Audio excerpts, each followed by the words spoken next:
I never expected to be anyone's favorite, but I thought I mattered. Growing up, I always felt like a quiet shadow in my own home. My older brother, Kyle, got the loud cheers, the proud hugs, the framed trophies on the wall. I got polite nods, secondhand clothes, and backhanded compliments like, "Not bad for you." Still, I tried.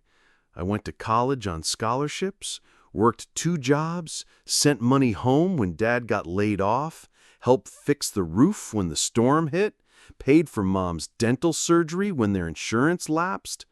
Kyle, he blew through every opportunity, dropped out of 2 colleges, started a few doomed startups, and still somehow they worshipped him. I told myself I didn't mind, that I was doing what a good son should do. Then came the night that changed everything. Dad had just had minor surgery, and I brought him his favorite sandwich and some magazines. We sat in silence as he flipped through pages. Then, out of nowhere, he said it. "We never really wanted you," he muttered. "Kyle was our real son. You were just the backup plan." I laughed, because what else could I do? But he didn't. He looked straight at me. "When Kyle messed up, we figured you'd do." And you did. You showed up, you paid, you sacrificed. Mom walked in and I asked, "You knew?" She just nodded. That was it. No apology, no shame, just cold acceptance. That night, I made a decision.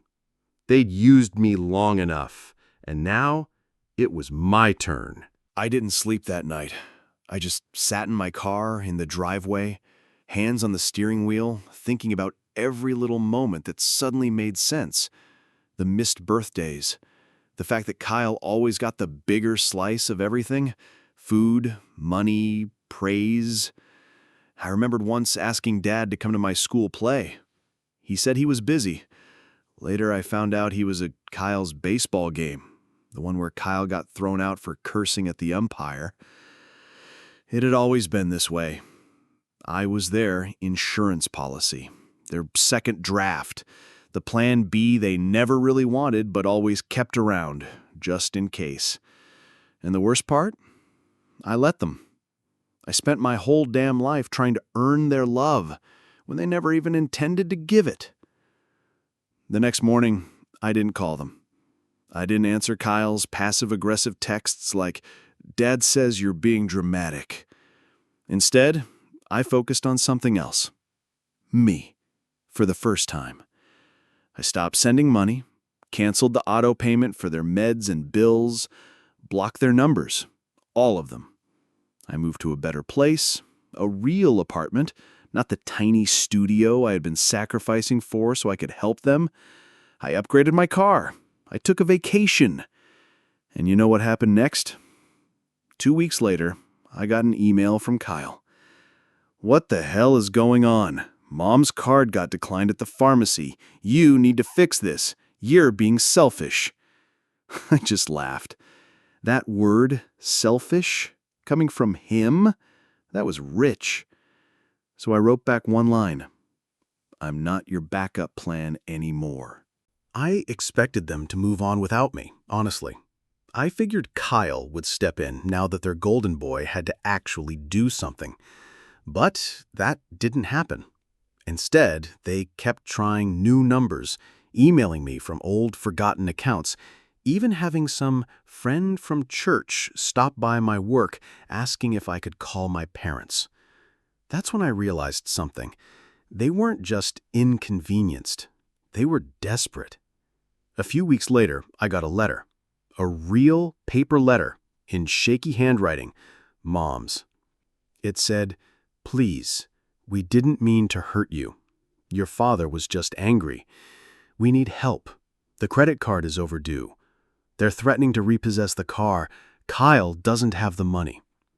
I read it twice, then tossed it in the trash. That was the first time in years I smiled because of something related to my family. It was cruel, sure, but it was real. They never thought I'd walk away. I always fixed things, always paid the bills, filled the fridge, set up their doctor appointments. I was the dependable one, the invisible one. Now they had to deal with their choices, and with Kyle, the man-child they favored, who had never held a job longer than 6 months and still borrowed money from their account at 35. I started hearing rumors through extended family. Your parents sold their car. Kyle moved back in with them. The house is up for sale. I stayed quiet. I didn't respond. I didn't even open the emails. I knew what this was.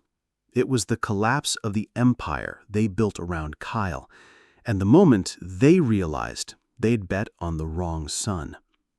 One day, I ran into Aunt Linda, Mom's cousin, at a cafe near work. She pulled me aside and whispered, "They say you abandoned them." I shrugged. They abandoned me a long time ago. I just finally noticed. She looked shocked, but didn't argue. I could see it in her eyes. She knew I was right. The story was changing. I wasn't just the quiet, dutiful son anymore. I was the one who got out. And suddenly, people started looking at Kyle differently. It wasn't just my silence that spoke. It was their unraveling. And I wasn't done yet. The house went up on Zillow with a laughably high price. I watched it sit for weeks, then months, the listing photos looking sadder every time. Empty rooms, stained carpets, wilted grass. Kyle had no job, no savings, and no clue. Mom and Dad had cashed out their retirement early to pay off debts Kyle racked up, and now they were scraping by. The last straw came when Kyle tried to message my ex-girlfriend Lisa, who I hadn't spoken to in years. "Hey, just wondering if you still talk to him," he wrote. "We're going through something, and his help would mean a lot." She sent me the screenshot. I blocked him everywhere. That was when I realized they would never stop unless I made it final. So I did something that would make sure they understood. I bought the house. Not through my name directly, of course. I had a friend from college in real estate handle it under a shell company. They were so desperate, they sold it at a loss. I closed quietly, waited until the last papers were signed, then scheduled the visit. I showed up at the door they no longer owned with a notice to vacate in 14 days. Dad opened the door, and when he saw me, his face drained of color. "You," he said like I was a ghost. "You did this?" I nodded. "I told you I was done." "You bought our home?" Mom whispered behind him. "Why would you do that?" "Because I wanted to make sure Kyle doesn't steal this too." "Please, we raised you." "No," I cut her off. "You raised him. I just happened to grow up nearby." I turned and walked away as Mom started crying and Dad slammed the door. A week later, they were gone. Movers hauled out their things, what little was left. Kyle was nowhere in sight. He didn't even try to fight. I watched from my car across the street. The house was quiet now. Mine. Not because I wanted to live there, but because I wanted to bury that chapter for good. And I had one more thing left to do. I stood in the living room of the house I used to walk through as a kid, now stripped bare, dust in the corners, echoes of the past clinging to the walls. The silence wasn't peaceful. It was loud, hollow. I didn't buy this place to renovate it or to flip it for profit. I bought it to end the story they tried to write for me. I walked into what used to be Kyle's room. Still faint outlines on the walls where his posters had hung. I pulled out a small envelope from my coat. It was a copy of the original draft of Mom and Dad's will, the one I wasn't even mentioned in. I lit a match and watched it curl, burn, and crumble into ashes on the floor. I didn't need revenge anymore. I'd won, but more importantly, I was free. That night, I called my lawyer and told him to list the house for donation. It would be turned into a transitional shelter for kids aging out of foster care. Let someone else get a shot I never got. A week later, Kyle messaged me from a new number.